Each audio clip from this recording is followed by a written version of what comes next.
She knocked on my door after 8 years and said, "Remember that promise? You said you'd marry me when I grew up." I looked down at her hand. Wedding ring. Gold band. She was already married. 3 weeks later, I was in her bed in the house next door while her husband was in Denver. And she was still wearing that ring. Welcome to Ryan's Revelations, where we bring you true stories of affairs, broken promises, and betrayals that destroy everything. What you about to hear is the confession of a 28-year-old man who fell in love with his childhood neighbor, a girl he saved when she was 12, a girl who came back 8 years later as a married woman, and an affair that turned a childhood promise into an adult betrayal. This is a story about forbidden love, emotional affairs that became physical, and the guilt of sleeping with someone else's wife. If you're new here, subscribe and turn on notifications. We post true confession stories 3 times a week. And if this story hits close to home, drop a comment below. This one gets messy, complicated, real, no easy answers here. Let's begin. My name is Connor Hayes. I'm 28, living in Durango, Colorado. Small mountain town where everyone knows everyone.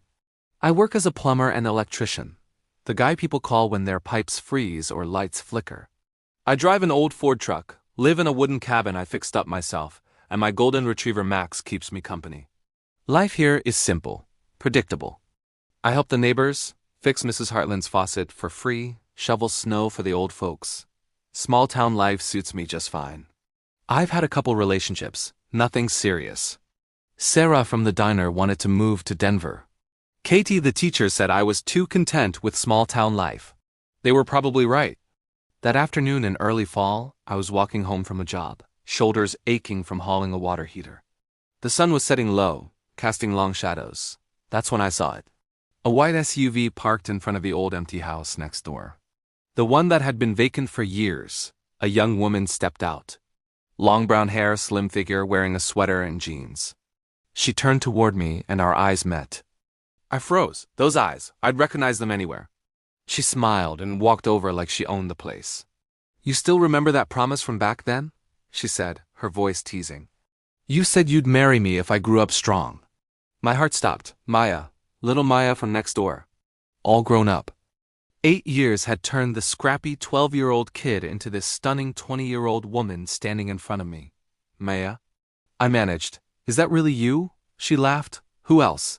"You forget me already?" We stood there, the world fading around us. She looked so different, taller, more mature. But there was still that familiar smile. "Come on in," I said. "You must be tired from the drive." Inside my cabin, I made tea and cut apple pie. Max bounded over, tail wagging, sniffing at her. We sat by the window, and she sipped her tea. "It's beautiful here," she said softly. I forgot how peaceful it is. Denver's all noise and rush. "What brings you back?" I asked. "Last I heard, your family was settled there." She set her mug down, eyes meeting mine. "Life changes, Connor. I finished school, got a job writing for a magazine. But it never felt right, and then I remembered that promise you made." I chuckled awkwardly. That was just kid stuff. "You were crying, and I was trying to make you smile." "Maybe to you," she said seriously, "but to me it meant everything. It got me through some tough times." The air shifted, heavy with unspoken things. Memories flooded back. 8 years ago I was 20. She was 12. I found her crying behind some rocks, her leg twisted from a fall. I carried her home, stayed with her until the ambulance came. On her family's porch that night, she'd looked up at me with tears in her eyes. "Will you be here when I grow up?" she'd asked. "Course I will," I'd said, trying to comfort her. "And when you grow up strong, maybe I'll even marry you." She'd smiled through her tears. "Promise? Promise." It was an innocent thing, something you say to a scared kid. But sitting there with her now, 20 years old and beautiful, I realized she'd never forgotten. That's when I noticed it. The gold band on her left hand. My stomach dropped. "Maya," I said slowly. "Are you married?" She froze. Looked down at her hand, at the ring. "Yes," she whispered. "I am. Why didn't you tell me?" "Because I didn't know how," she said, her voice shaking. "His name is Derek. He's 30, works in pharmaceutical sales in Denver. We got married 6 months ago." "Then what are you doing here?" I asked. "Why bring up that old promise?" Tears filled her eyes. "Because I made a mistake, Connor. I married him because he was stable, successful, everything my parents wanted from me, but he doesn't see me. He works 80 hours a week, travels constantly. We're married, but I'm alone. That doesn't explain why you're here. I came back because I needed to know, she said. I needed to know if that promise meant something. If you felt what I felt back then. You were 12 years old. I know. But I've thought about you every day for 8 years. That promise got me through everything. My parents' divorce, moving to Denver, college. You were the one constant good thing. And when Derek proposed, I said yes because I thought I should, but I couldn't stop wondering. Maya, you're married. This is wrong. I know it's wrong. She stood up, crying now. I shouldn't have come. I'll go. I'm sorry. She headed for the door. I should have let her leave. Should have said goodbye and never seen her again. But I didn't. Wait, I said, standing up. Don't go. She paused, hand on the doorknob. I thought about you too, I admitted, all these years. I told myself it was just me being the protective neighbor. But when you drove away 8 years ago, it hurt. And I never understood why until right now. She turned, tears streaming down her face. What are we doing, Connor? I don't know, I said honestly. But I don't want you to leave. And that's how the affair started. Maya rented an apartment in town. Told Derek she was taking time away to write, to find herself. He barely noticed, she said. Just kept working, kept traveling. We started seeing each other every day. Coffee in the mornings. Walks in the afternoons. It stayed innocent at first. Just talking, catching up on 8 years. She told me about her life in Denver. The journalism degree, the magazine job, the loneliness of being married to someone who was never home. He's not a bad person, she said one afternoon as we sat on a trail overlooking the valley. He provides. He's responsible. But there's no passion. No connection. I'm 20 years old and I feel like I'm dying inside. Then why stay married? Because I don't know if what I am feeling is real or if I am just chasing a childhood fantasy, she said. You were my hero when I was 12.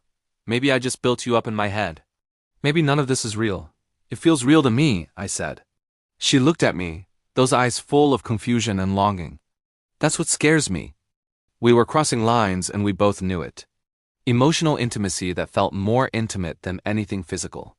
One evening, after weeks of this, we were at my cabin. Max was asleep by the fire. Maya was on the couch, and I sat next to her, close but not touching. Connor, she said quietly. I need to tell you something. What? I'm falling in love with you, or maybe I never stopped. I don't know anymore. But being here with you feels more like home than anything in Denver ever did. My heart was pounding. Maya, I know I'm married. I know this is wrong. But I can't keep pretending I don't feel this. I should have stopped it there. Should have told her to go home, work on her marriage, give Derek a real chance. But I didn't. I kissed her. She kissed me back, desperate and hungry, like she'd been holding back for 8 years. We pulled apart, both breathing hard. We can't, she whispered. I'm married. I know. This makes me a cheater. A terrible person. I know that too, but I don't want to stop. Neither do I. We crossed that final line that night. In my cabin, with the fire crackling and Max sleeping nearby, we became something we couldn't take back. Afterward, she cried in my arms. I just committed adultery, she said. In a cabin in the mountains while my husband is working to pay our bills. Do you regret it? I asked. She was quiet for a long moment. No, and that makes it worse. The affair continued for 3 months. Maya would come over when Derek was traveling, which was most of the time. We'd have dinner, talk for hours, make love like we were making up for lost time. She told Derek she was working on a book. He believed her, she said. Or maybe he just didn't care enough to question it. We started renovating the old house next door together. Her childhood home, clearing weeds, fixing the roof, painting walls. It became our project, our shared dream. What are we building here? She asked one Saturday as we painted the living room. I don't know, I admitted. A future? A fantasy? I don't know anymore. Derek texted this morning, she said quietly. Asking when I'm coming home. What did you say? That I need more time. But Connor, I can't keep lying to him forever. Eventually I'll have to choose. Then choose, I said. Leave him. Divorce him. Be with me. And what? Live in this small town writing freelance articles while you fix pipes? What happens when the novelty wears off? When you realize I destroyed my marriage for a childhood crush? It's not a crush. How do you know? she asked, frustrated. How do either of us know this is real and not just us playing pretend? We fought more as the months went on, about her marriage, about the future, about whether what we had was worth the destruction it was causing. One night in December, everything imploded. Derek showed up. I was at Maya's apartment, in her bed, when we heard the knock. Maya, it's me. Open up. We both froze, terror flooding through us. Oh my God, she whispered. He's not supposed to be here until next week. What do I do? I asked, scrambling for my clothes. Bathroom, now. I dove into the bathroom, closing the door quietly as she threw on a robe and answered. Through the door, I heard Derek's voice. Surprise, he said. Finished the project early. Figured I'd drive up and see how your book's coming. Derek, that's sweet. I wasn't expecting you. Clearly, you okay? You look flushed. Yeah, just got out of the shower. I stood there in that bathroom, naked, hiding from a husband who had every right to be there. And I felt like the worst person alive. They talked for what felt like hours. Him asking about her writing, her giving vague answers. Me standing there, my heart pounding, waiting to be discovered. Finally, Derek said, I'm exhausted. Let's get some sleep. You should stay at the hotel, Maya said quickly. I mean, this place is tiny, and I've got papers everywhere for the book. Maya, I'm your husband. I'm not staying at a hotel. Silence. Then Maya's voice, quiet and broken. Derek, we need to talk. About what? About us. About why you're really here. I told you I wanted to see you. When's the last time you actually wanted to see me? She asked, not out of obligation. Not because you felt guilty. When did you last look at me and feel anything? That's not fair, isn't it? You work 80 hours a week.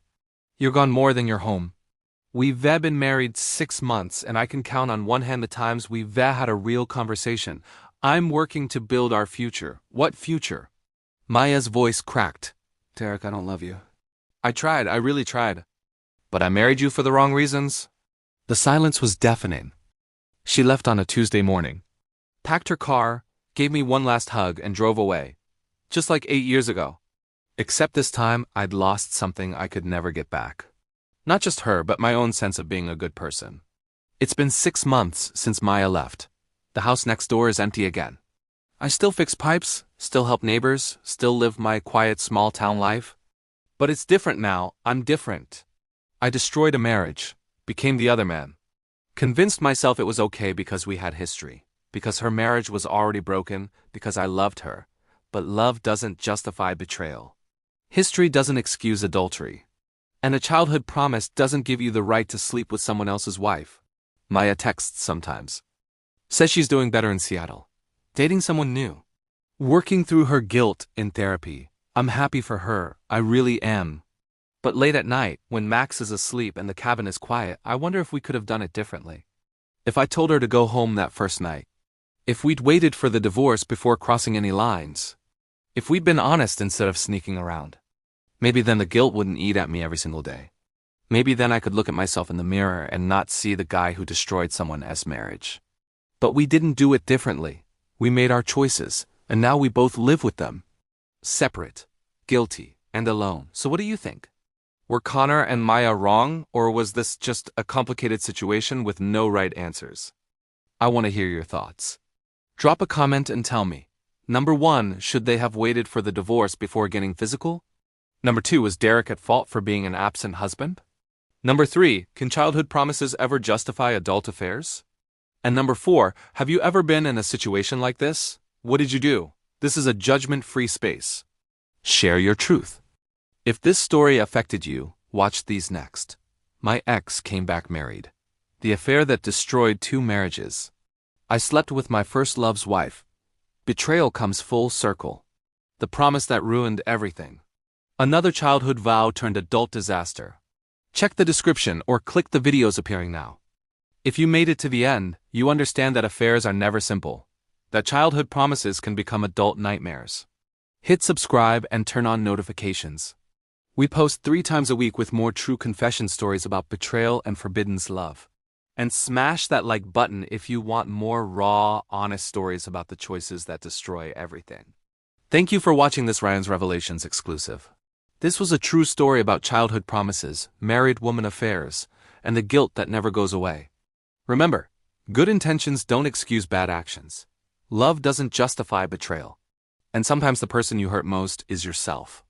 Until next time, this is Ryan's Revelations, bringing you the truth about love, lies, and the promises we should never make. Stay strong, stay honest, and think twice before crossing lines you can't uncross. There's someone else, Derek said finally. Isn't there? Yes, I heard Derek's sharp intake of breath. Who? It doesn't matter. Who, Maya? Connor, the neighbor. From when I was a kid. Jesus Christ. Derek's voice was cold. The plumber? You're cheating on me with a small-town plumber? Don't talk about him like that. How long? 3 months. 3 months. While I've been working my ass off in Denver, you've been here fucking your childhood crush. It's not like that. Then what's it like, Maya? Explain to me how this isn't exactly what it looks like. She was crying now. I'm sorry. I never meant to hurt you, but you did. You married me, made vows, and then destroyed them for some fantasy about a guy you knew when you were 12. He's not a fantasy. What I feel for him is real. And what about what you felt for me? Derek asked. Was any of that real? Or was I just the safe choice while you pined for him? I don't know anymore, Maya whispered. I'm sorry. I'm so sorry. Is he here right now? Silence. Is he fucking here, Maya? More silence. Then Derek's voice, deadly calm. Get out of the bathroom, Connor. I know you're there. I opened the door slowly, fully dressed now. Derek stood there, tall, well-built, dressed in an expensive suit. Everything I wasn't. He looked at me with pure hatred. You couldn't find your own woman? He asked. Had to take mine? I didn't. I started. Save it. I don't want to hear it. He turned to Maya. I'll have my lawyer contact you about the divorce. Take whatever you want from the apartment. I don't care anymore. Derek, please. Enjoy your mountain paradise, he said bitterly. I hope it was worth it, and he left. Maya collapsed, sobbing. I held her, but it felt hollow. We destroyed her marriage. Hurt someone who didn't deserve it, and for what? Before we continue, I need to know what you think. Was Maya wrong for cheating, or was her marriage already dead? Is Connor the villain for sleeping with a married woman? Drop a comment and tell me where you stand. And if you think they should have stopped before it went physical, hit that like button. Because what happens next proves that affairs built on childhood promises don't have fairy tale endings. Maya filed for divorce the next week. Derek didn't fight it, just wanted it over. She moved into the old house next door full-time. We tried to make it work, tried to turn our affair into a real relationship. But the guilt was always there. The knowledge that we'd built this on betrayal. That we'd destroyed someone else's life to be together. Maya started pulling away. Would spend days at a time not talking to me. Staring out windows, crying. I can't stop thinking about what I did to him, she said one night. Derek didn't deserve that. He was a good man, not perfect, but good. And I humiliated him. You weren't happy. That doesn't make it right, she interrupted. I should have divorced him first. Ended it honestly. Instead, I snuck around, lied to his face, destroyed his trust. We both made that choice, and now I have to live with it, she said. Every day, knowing I'm the woman who cheated, who threw away a marriage for a childhood fantasy. Is that what this is to you? I asked. A fantasy? She looked at me with sad eyes. I don't know what this is anymore, Connor. All I know is that when I'm with you, all I feel is guilt. 2 months after the divorce was finalized, Maya left. Got a job offer in Seattle. Editorial position at a magazine. Good money, fresh start. I need to leave, she told me. This town, this house, it's all tangled up with what I did. And I can't heal here. What about us? I asked. What about that promise? We were kids, she said gently. That promise was made by a 12-year-old and a 20-year-old trying to comfort her. We're not those people anymore. So this was all for nothing? No. It taught me that love isn't enough. That good intentions don't erase bad actions. That childhood promises can't fix adult mistakes.